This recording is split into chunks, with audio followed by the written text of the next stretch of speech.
99 crore voters, 10 lakh से ज़्यादा polling station और दुनिया हमें कहती है world largest democracy.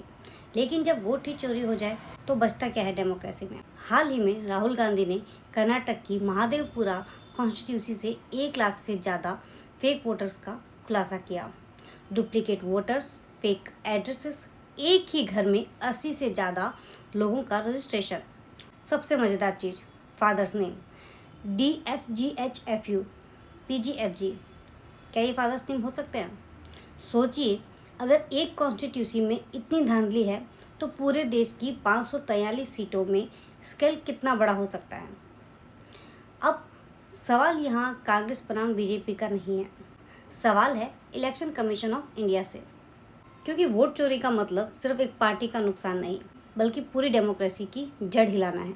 Rahul Gandhi और उनकी टीम ने 6 महीने मेहनत करके ये डेटा निकाला, लेकिन जब उन्होंने वेबसाइट पर जाकर ECI का डेटा चेक किया तो वो सही निकला और फिर अचानक ECI ने अपनी वेबसाइट डाउन कर दी। प्रश्न ये है यहाँ पे कि अगर राहुल झूठ बोल रहे हैं तो वेबसाइट क्यों डाउन हुई। और मज़ेदार बात यह है कि बीजेपी भी कह रही है कि कांग्रेस वोट चोरी कर रही है, मतलब दोनों पार्टियां मानती हैं कि चोरी हो रही है। तो अब क्लियर है कि ये बीजेपी बनाम कांग्रेस का मुद्दा है ही नहीं, ये है सिस्टम फेलियर। जब ये सब हो रहा था तभी इंस्टाग्राम और यूट्यूब पर कुछ इन्फ्लुएंसर एक्टिव हो गए। सबकी भाषा, सबके आर्ग्यूमेंट एक जैसे थे, लगभग एक जैसे थे।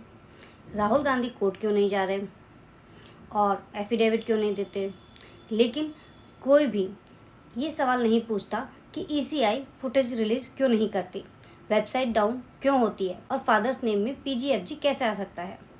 ये खराबी सिर्फ इलेक्शन तक लिमिटेड नहीं है। बच्चों के एग्ज़ाम में पेपर लीक, टीचर्स के प्रोटेस्ट पर लाठीचार्ज, हॉस्पिटल की दुर्दशा और बेरोजगारी, मतलब एजुकेशन से लेकर हेल्थ केयर और अब इलेक्शन, सब जगह सिस्टम पिस रहा है।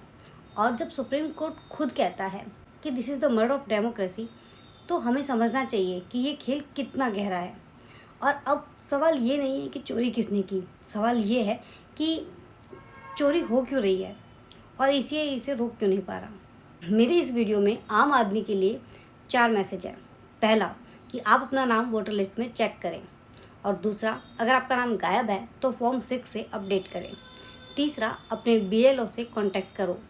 और चौथा, सबसे ज़रूरी, सवाल पूछो। डेमोक्रेसी तभी बच सकती है जब लोग सवाल पूछेंगे, क्योंकि वोट सिर्फ एक बैलेट नहीं है, ये एक आम आदमी की आवाज़ है। ये लड़ाई बीजेपी या कांग्रेस की नहीं, ये लड़ाई सिस्टम की सफाई की है। अगर डेमोक्रेसी सच में बचानी है तो हमें ये चोरी रोकनी होगी। ऐसे ही कड़वे सच के लिए आप हमें बेटर बाइट पे फॉलो करते रहिए। अगर आपको वीडियो अच्छा लगा हो तो आप इसे लाइक कीजिएगा। हम मिलेंगे नेक्स्ट वीडियो में।